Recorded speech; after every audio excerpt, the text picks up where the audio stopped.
Assalamualaikum warahmatullahi wabarakatuh.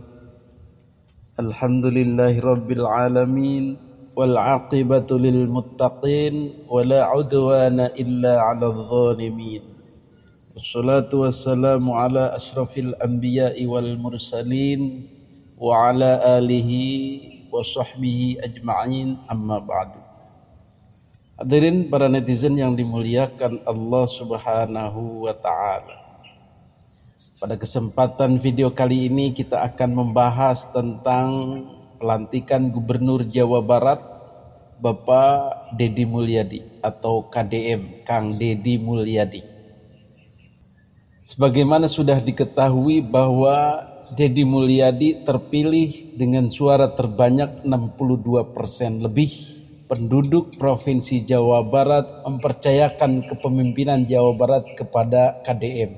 Di tengah kepercayaan diri para lawan politiknya bahwa KDM tidak ada apa-apanya, tidak akan menang, tidak akan dipilih oleh rakyat Jawa Barat. Apa pasal? Karena KDM tidak mau bergabung, tidak mau menggunakan agama sebagai alat politik.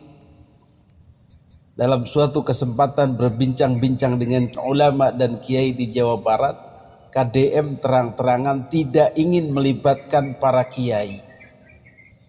Karena posisi kiai dan ulama terlalu berharga untuk diseret-seret dalam mendukung paslon atau mendukung orang di politik. Kiai dan ulama terlalu mulia untuk dijadikan alat menggait massa, menggait suara. Maka KDM dalam kesempatan itu ingin menghormati kiai dan mendoakan beliau saja. Inilah salah satu dalam tanda kutip keanehan yang terjadi pada KDM. Kok tidak mau menggunakan agama sebagai alat untuk memenangkannya di Pilgub? Padahal pesaing-pesaingnya, lawan-lawannya itu menggunakan agama. Yang paling kentara adalah menggunakan Habib untuk merekrut massa. Habaib Ba'alwi ini mendukung salah satu paslon dan menyerang KDM. Bagaimana kita lihat Habib Bahar bin Smith, Habib Rizik Sihab dengan garangnya menyerang KDM dengan isu-isu agama. Menggunakan agama dengan semena-mena, ugal-ugalan demi menyerang orang yang seagama. Bahkan mengkafirkan, mensesatkan KDM sebagai bukan Islam. Sunda wiwitan. Inilah yang terjadi ketika Habaib Ba'alwi mendukung salah satu paslon menggunakan agama ini secara ugal-ugalan, secara sekehendak hati. Ibarat kata agama ini sebagai lap saja, sebagai alat saja. Tidak ada harganya sama sekali. Tetapi KDM tidak membalasnya dengan menggunakan agama. KDM tidak menghadirkan kiai-kiai, ulama-ulama yang mendukung KDM untuk menyerang Habib-Habib itu. Alhamdulillah, berarti KDM waras. Apa rupanya yang menjadikan rakyat Jawa Barat kepincut? Ya, ternyata KDM kembali kepada jati diri warga Jawa Barat. Jati diri rakyat Pasundan. Apa itu? Ya seperti itu, beragama ya biasa-biasa saja. Tidak berkoar-koar, tidak menyerang-nyerang orang, tidak mengkafir-kafirkan orang, tidak menampilkan tampilan-tampilan fisik, jubahnya, udeng-udengnya, tongkatnya, tasbihnya, diiring-iringnya, dicium-cium tangannya. Siapa lagi kalau bukan geng Ba'alwi, geng Habaib Ba'alwi. Wah, kalau mereka sudah datang, sudah macam seperti karnaval. Wah, mulia, agung, ramai, dan tampilannya wow, seperti rombongan para nabi. KDM tidak. Sederhana saja. Pasundan saja. Jawa Barat saja. Itulah yang menjadikan rakyat kepincut bahwa KDM mengembalikan lagi nilai-nilai keislaman di Jawa Barat. yang terfokus kepada hati, kepada kesadaran diri, kepada laku lampah diri, silih asah, silih asuh, silih asih. Dan berbagai macam prinsip karuhun Sunda beliau pakai. Kemudian yang menjadikan rakyat kepincut juga adalah masalah akhlak beliau. Perhatian beliau kepada rakyat, perhatian beliau kepada orang-orang miskin papa, orang-orang bermasalah, orang-orang berkekurangan, orang-orang butuh bantuan, maka beliau gercep. Beliau tanpa ragu membantu. Bagi beliau mengeluarkan uang 50 juta itu mirip kita mengeluarkan uang 50.000. Uang beliau dari YouTube dikembalikan lagi kepada masyarakat, membantu masyarakat dengan tanpa ragu. Karena duitnya banyak dan orangnya memang baik. Jadi inilah bukti kepedulian KDM sehari-harinya. Tidak dalam rangka mengangkat diri ingin dipilih sebagai kepala daerah, tidak dalam rangka ingin berpolitik, tetapi memang kegiatannya sehari-hari. Mencari orang berkekurangan, orang kesulitan dalam hidupnya, orang kecelakaan, orang butuh bantuan, orang yang tiba-tiba ada bencana dan lain-lain, beliau cepat, gercep secara pribadi langsung membantu. Itulah Deddy Mulyadi. Bagaimana dengan agamanya yang diserang sebagai bukan Islam, sebagai sesat Sunda Wiwitan, sebagai musyrik dan lain-lain? Ini kerjaannya Habaib Ba'alwi dan ulama-ulama yang terpengaruh oleh hasutan daripada Ba'alwi ini, Bahar bin Smith dan kawan-kawan. Jadi ulama-ulama yang sudah tidak nyambung dengan budaya Sunda, artinya ulama-ulama yang terpengaruh oleh Habaib Ba'alwi, oleh HTI, oleh Ikhwanul Muslimin, oleh Wahabi dan lain-lain yang anti budaya, anti kesenian Pasundan, mereka inilah yang kemudian mensesatkan KDM, menganggap musyrik dan lain-lain. Bahkan mereka terlalu memaksakan untuk menyatakan KDM bukan Islam.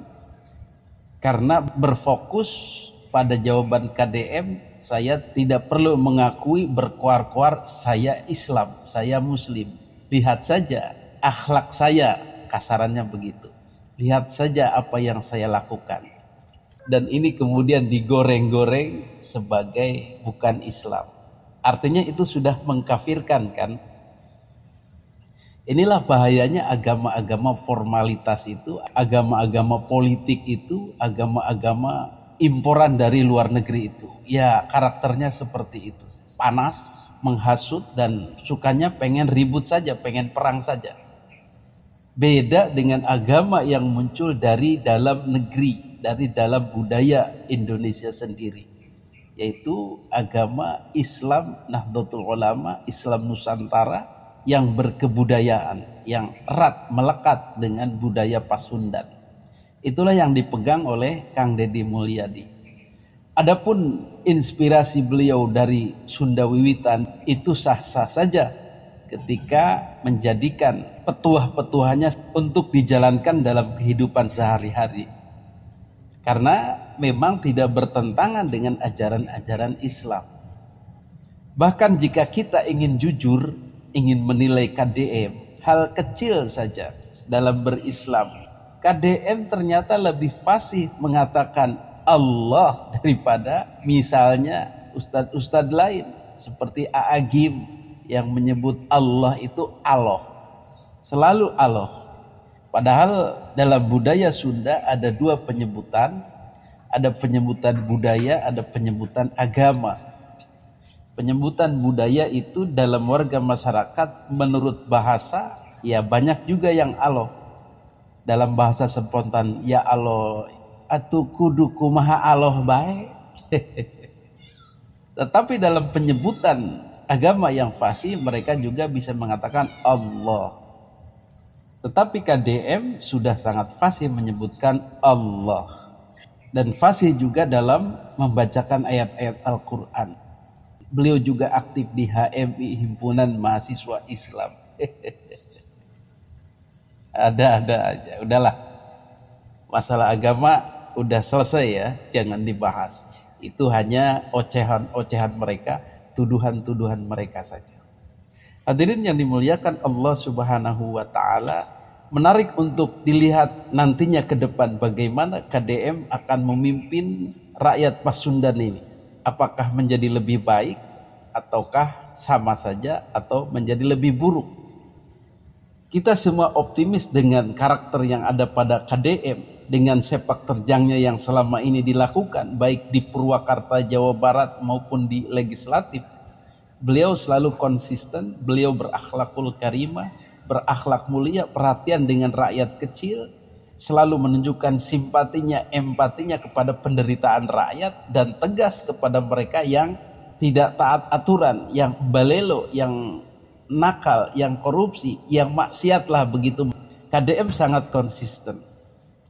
Sehingga nantinya ke depan Indonesia terutama Jawa Barat tidak akan menuju Indonesia gelap. Bahkan akan menjadi terang benderang. Kenapa? Karena dalam pemerintahan KDM itu orang-orang yang hedonis, yang berfoya-foya untuk diri mereka sendiri di atas fasilitas negara, itu akan out. Kemudian orang-orang yang memperkaya diri juga akan out. Orang-orang yang tidak peduli dengan rakyat juga akan out. Dan kemudian program-program yang pro rakyat akan segera dilaksanakan. Dan kita yakin Indonesia, terutama Jawa Barat, akan semakin cerah. Sebagaimana diketahui sebelum menjabat pun KDM sudah bekerja, sudah berancang-ancang untuk menata ini dan itu. Membereskan tambang ilegal, langsung menyatroni ke lokasi dan memberhentikannya. Kemudian masalah-masalah di sekolah, bagaimana beliau melarang pungutan-pungutan di sekolah, jualan di sekolah, bahkan studi tur keluar daerah, keluar provinsi tidak boleh. Harus sederhana saja. Bahkan beliau tidak mau ada anggaran untuk baju dinasnya sendiri. Saya bisa kok beli baju sendiri. Itu logika sederhana yang sudah dilupakan orang. Kontras misalnya dengan kepala daerah lain yang pernah kita dengar anggaran baju dinasnya aja 1 miliar lebih. Beliau melarang perjalanan-perjalanan dinas para pejabat di lingkungan Jawa Barat yang menghambur-hamburkan uang, rapat-rapat di hotel dan lain sebagainya.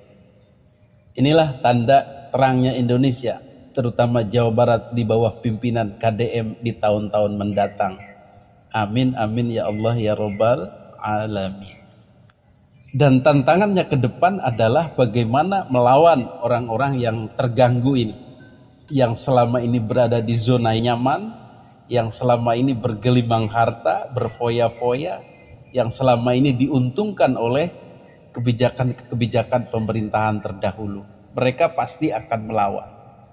Dan celakanya lagi, mereka akan bergabung, bersekongkol dengan orang-orang Islam yang anti budaya, anti Islam lokal, Pasundan, Nahdlatul Ulama, Islam Nusantara. Orang-orang yang sakit hati ini akan satu suara bergabung dengan mereka-mereka yang menyuarakan Islam imporan itu, Islam Habaib Ba'alwi itu, Islam Yaman itu, Islam Ikhwanul Muslimin itu, Islam Hizbut Tahrir itu. Mereka akan bergabung merongrong pemerintahan Kang Deddy Mulyadi. Dan kita harus memberi dukungan penuh kepada KDM untuk melawan orang-orang itu. Caranya bagaimana? Jangan dengarkan hasutannya, jangan gubris ocehan-ocehannya. Fokus mengawal KDM untuk bekerja demi rakyat. Gitu aja. Mudah-mudahan Kang Deddy Mulyadi selalu dalam lindungan Allah Subhanahu wa taala, bisa bekerja dengan penuh tanggung jawab, amanah kepada penderitaan rakyat, dan menjadikan panutan, menjadikan contoh suri tauladan bagi rakyatnya. Amin, amin ya Allah ya Rabbal Alamin. Hadanallahu wa iyyakum ajma'in. Wassalamualaikum warahmatullahi wabarakatuh.